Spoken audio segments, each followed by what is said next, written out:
It's hot down here. You flirty thing, you. No, I mean it. It's sweltering. There was a frost enchantment keeping the lava's heat in check. I deactivated it, then threw on some kindling for good measure. I like the heat. Like most demons, I grew up underground. Just be careful not to burn the place down, please. I suppose I can avoid that, but it's hardly fair that you keep amending the terms of our arrangement. I think don't set my house on fire is a pretty reasonable request. You're right. Of course you're right. Oh, truly, Sylvia, you are a font of wisdom without equal. And you're laying it on a little thick. Sometimes pandering is the best way to steer a conversation in your favor. Dignity be damned.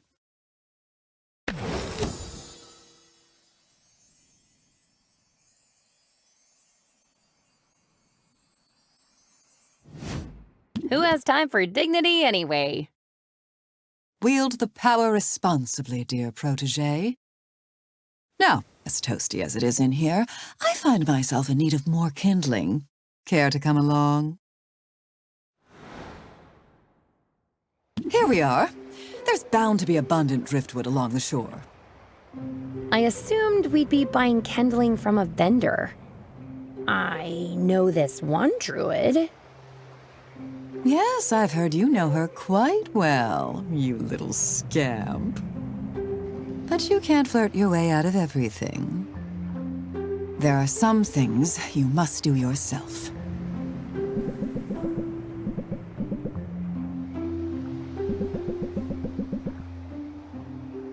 Was that a spell? It's a ritual, but not a magical one. I don't mean to be secretive, but I tend to be private about my heritage.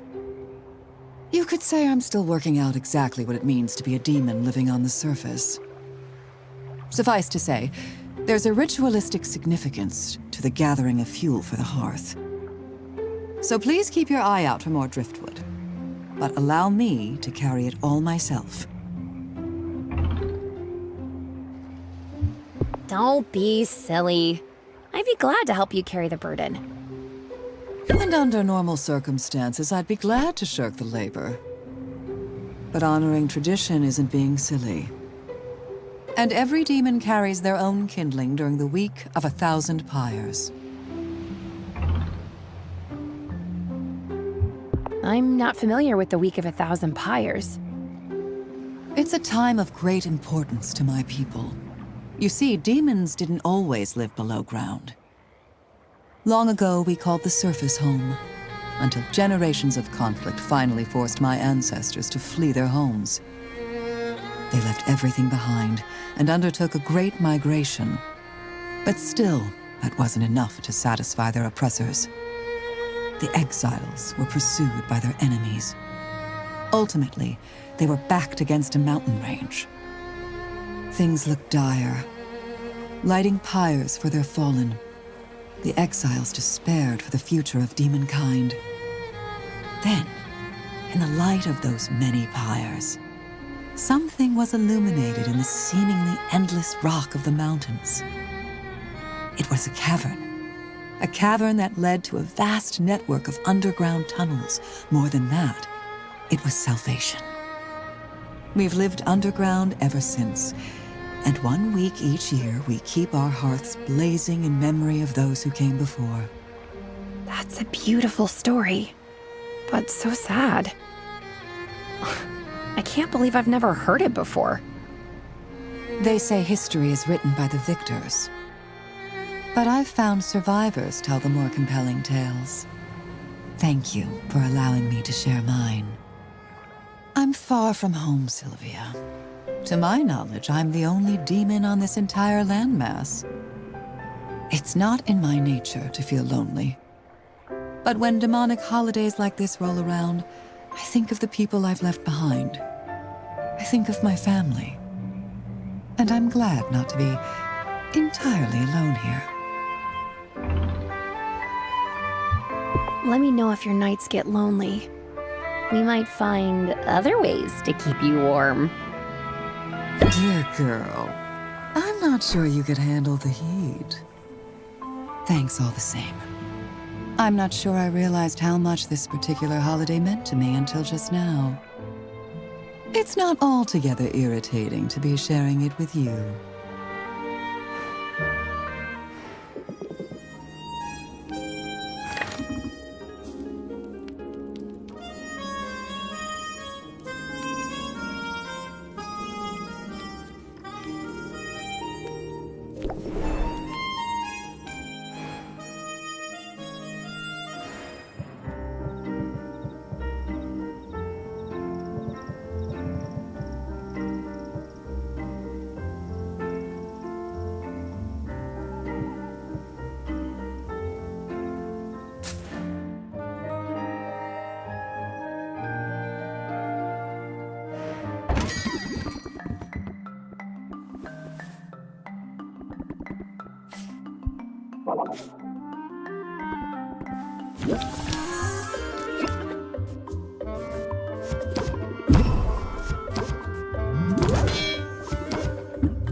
That's all of them for now.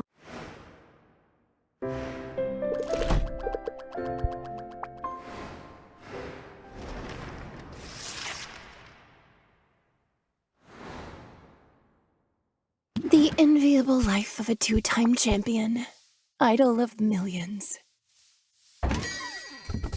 Sylvia, hope I'm not interrupting. I'm all set up at the guild hall now. Baptiste said to let you know. Okay, I'll keep you in mind. Was there something else? Matter of fact, yeah. You've shown me a kindness, Sylvia. Setting me on this new path. Feels like I should return the favor.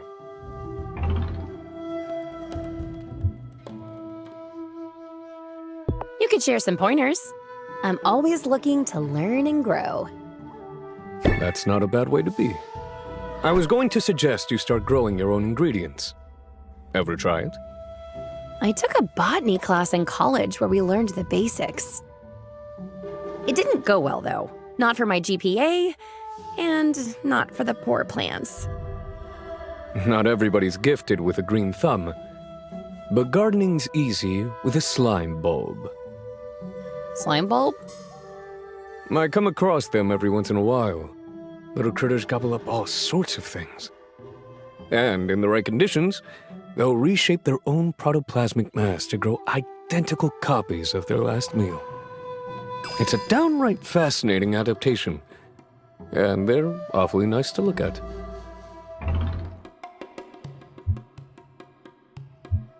Not unlike yourself, really. I don't know about that. Given the choice, I'd rather blend into the foliage. Skulking in the bushes is how I found this particular slime bulb, actually. Was a bit of a runt, but I nursed her to health with my homemade plant formula. And frequent words of encouragement. Thanks. I'll try it out. Does me some good to see you're giving thought to minimizing your footprint. Mind if I give you some pointers for proper care and feeding? Behold, the humble slime bulb. A remarkable, magical, cute as a button organism capable of cloning any ingredient. Just place the ingredient you want to duplicate into an empty slime bulb. Once an ingredient is gestating, you can feed her extra ingredients. That'll help her grow more of the gestating ingredient. A bulb's plasma color tells you what measurement she prefers to munch on. Feed her the right measurement, and she'll be happy and healthy and grow a lot of ingredients for you. Nice. Who knew that going green could actually give me an edge? That's not such a surprise, really. Nature's not a congeniality contest. Plenty of animals take what they want and don't say sorry.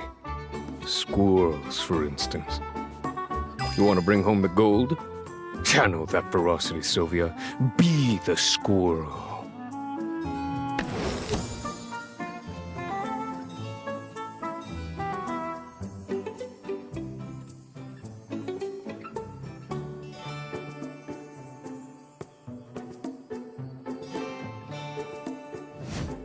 I think I follow. But are squirrels really all that ferocious? I've got scars that say they are. Don't make the mistake of underestimating a squirrel, Sylvia. Not like I underestimated you. That's all I got for now.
Thanks for having me over. I'm excited to do some cooking. It feels so wholesome. I'm having all sorts of domestic fantasies right now. It's ridiculous. Anyway, I brought veggies and a fresh loaf of bread. But here's the main attraction.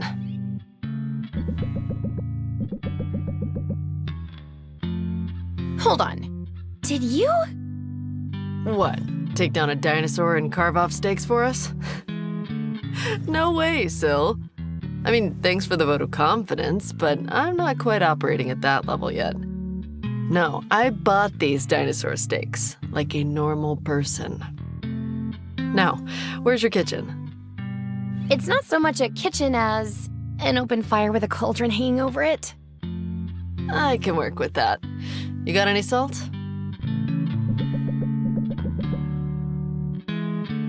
It's a great space, but living in your shop, it must make it hard to strike a healthy work-life balance. I make time for friends. We're hanging out now, right? So you're not just spending time with me for the haggle tips? I'm teasing you. I'm glad we're hanging out. I'm glad we're friends. And I'm glad you're striving for some kind of balance. Because take it from somebody who knows, burnout is real. You have to be able to step back from the rat race every now and then. Have to make room for other pursuits. I've even skipped out on a few rehearsals recently. I just couldn't swing everything, you know? Left me a little underprepared for my performances, but I've always been good at improvising. You know what I'm talking about, right? You don't have the luxury of following a script when a customer walks in.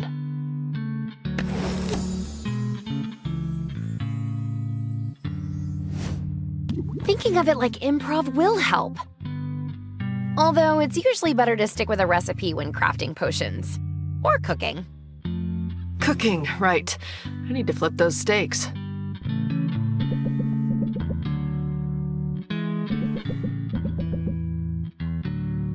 I don't think you realize what a treat this is for me. I've gone entire years without preparing a single meal. This is exactly why I came here, you know? To just live for a while. To do things for myself. I'm starting to feel downright average. You could never be average. Sorry, you're just too great. Well, that hardly sounds like bad news, coming from you. And I'll admit that songwriting is going better than I'd hoped. I could use your input again, though. What do you think? Should our hero have powers to set them apart?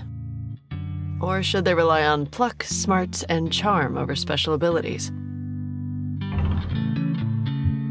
Personality. I like a hero who makes her own opportunities.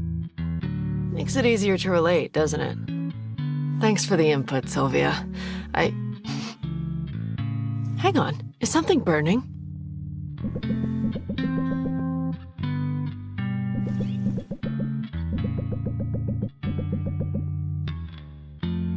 I shouldn't have stoked the fire. I got him all riled up. Hey, no harm done. We've still got veggies and bread. And I swiped a half-empty bottle of wine from the bar when Baptiste's back was turned. No, wait, I meant I swiped a half-full bottle of wine. That's looking on the bright side.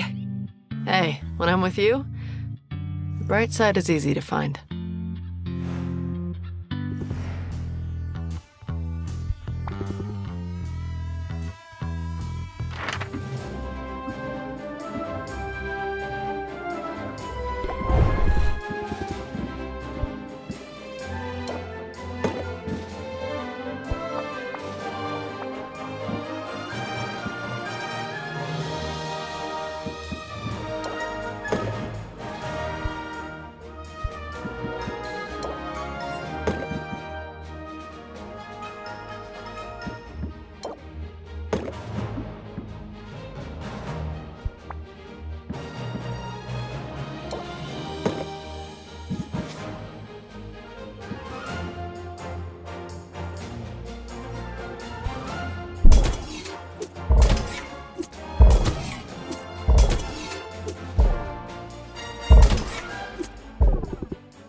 was just about to do some birdhouse construction.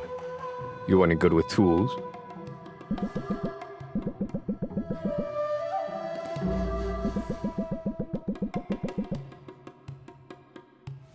So, this is pretty fun, right?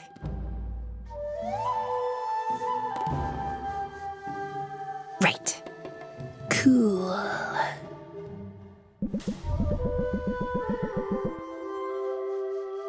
That's a pretty solid birdhouse.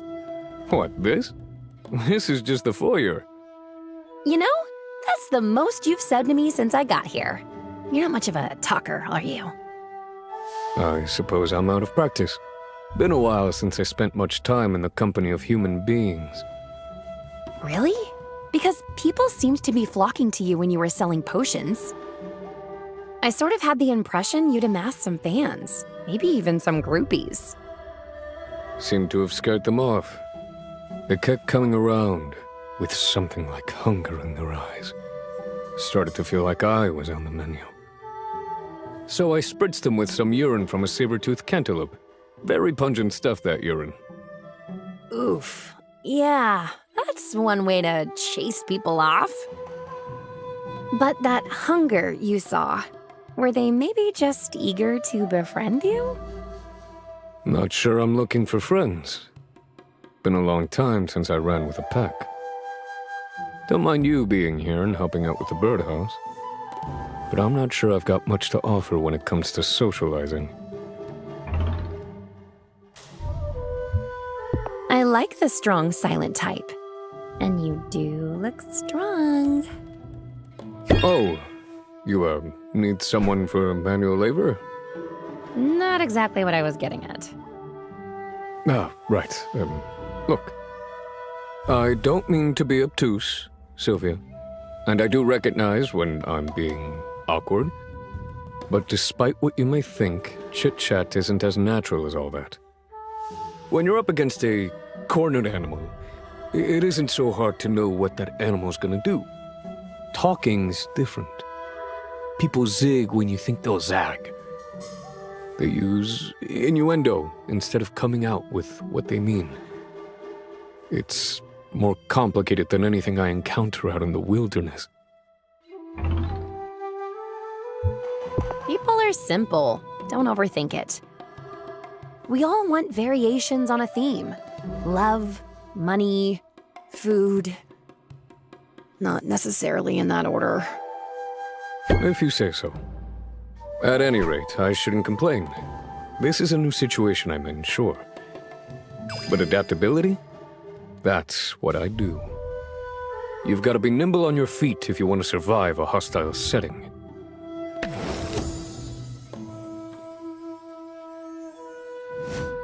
A hostile setting, like retail. You're an odd one, Sylvia. I don't mind it, though. Especially since you're helping out with this birdhouse. Let's get the east wing started next. That's where the water slide will go.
Hi, Sylvia. There's no ball. Yeah, don't spill your sand or anything. I just wanted to make a point. You gotta start out loud and bombastic if you want to grab someone's attention.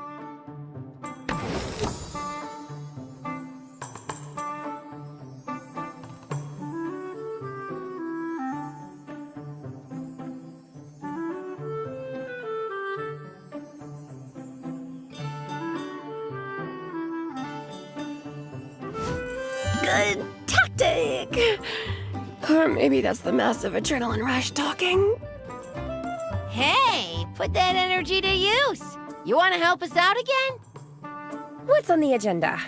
More vendettas? This is bigger than that. Way bigger.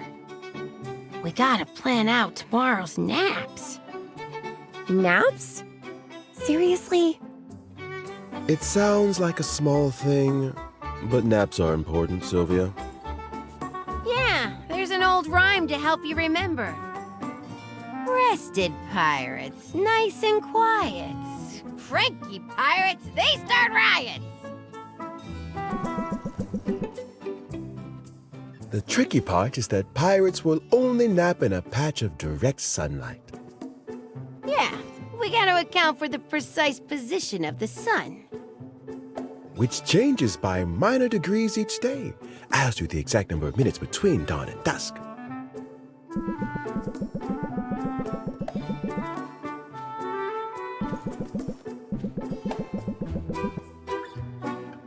But wait a minute. What if it's cloudy tomorrow?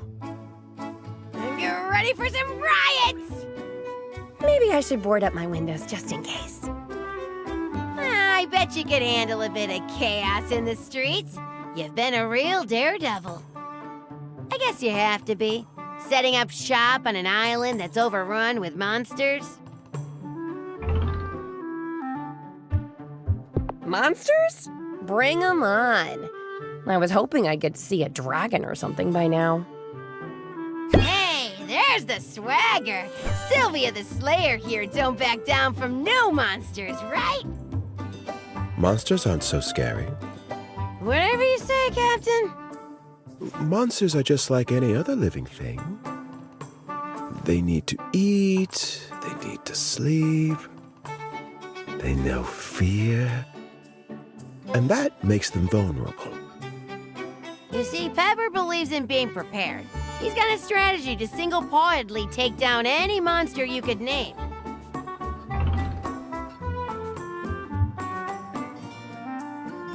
Even dragons? They seem pretty tough. The hide is tough, sure. Not so much the thin membrane of their wings. And they're covered as things, which makes baiting a trap very easy. I would set out a few goats and a pile of gold in a clearing. When the dragon takes the bait, shred one of its wings. It'd be forced to fight you on land. That still sounds pretty dangerous. Not if you stuff those goats with explosives. In the end, it's about planning ahead and controlling the field of battle. I'm convinced.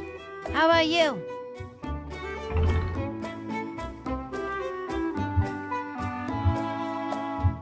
I almost feel bad for the monsters. Sounds like they don't stand a chance. They should have thought of that before attacking us in these purely hypothetical scenarios. But enough daydreaming. We got piratical stuff to get back to. Which may or may not involve showing some belligerent beasties who's really in charge out there.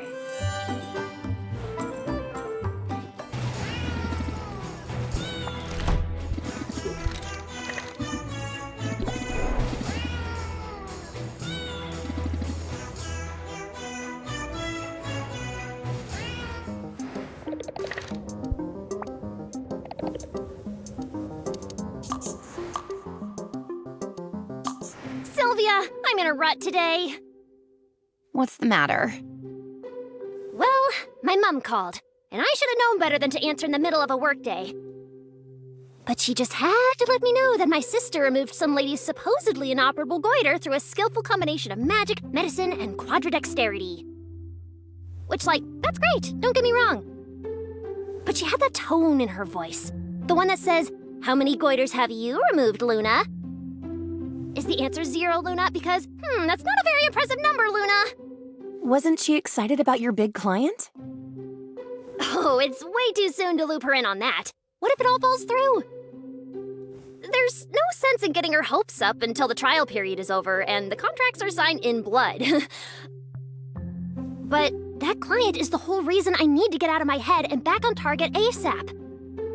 I'd set aside time today to brainstorm some bold new ideas for them, but I've just been staring blankly at these screens. And also wondering whether you'd drop in. You're sort of on my mind a lot these days. Sorry if that's weird. Is it hot in here? Should we get some air? Let's get some air! Say, it's pretty nice out here. I guess the heroes are doing a good job of keeping the local beasties at bay. Someone should help them put together a PSA. I know the guy in charge, if you want me to put in a word. That's nice of you to offer, but I'm officially all booked up. In fact, hold that thought. I've got to check in on something real quick. That's weird. My feed isn't updating. You probably shouldn't expect to get any service out here. What? Really? I take back every nice thing I said about this stinkhole! Set it on fire! This is a good thing. Didn't you want to get away from screens? Not all screens, just the big looming ones. But this is fine. I mean, we came all this way. We should stay. We should enjoy ourselves. I always enjoy myself with you, whatever setting we're in. Sylvia, you're so sweet. And you're right. We are practically destined to have a nice time because we're together.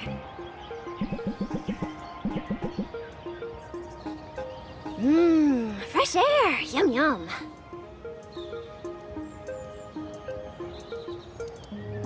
Just checking something really quick.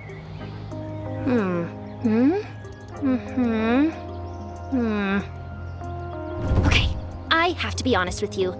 I'm not totally sure what people do out here. I mean, we breathe some air. Mission accomplished. Didn't you want to clear your head? Free up some mental space for new inspiration. I guess inspiration comes on its own schedule. For me, that's usually at 3 in the morning when I'm on a deadline. In the meantime, I've got my tried and true go-to marketing plans to fall back on. You'll get diminishing returns when you go back to a rehearsed line, but whatever works, right?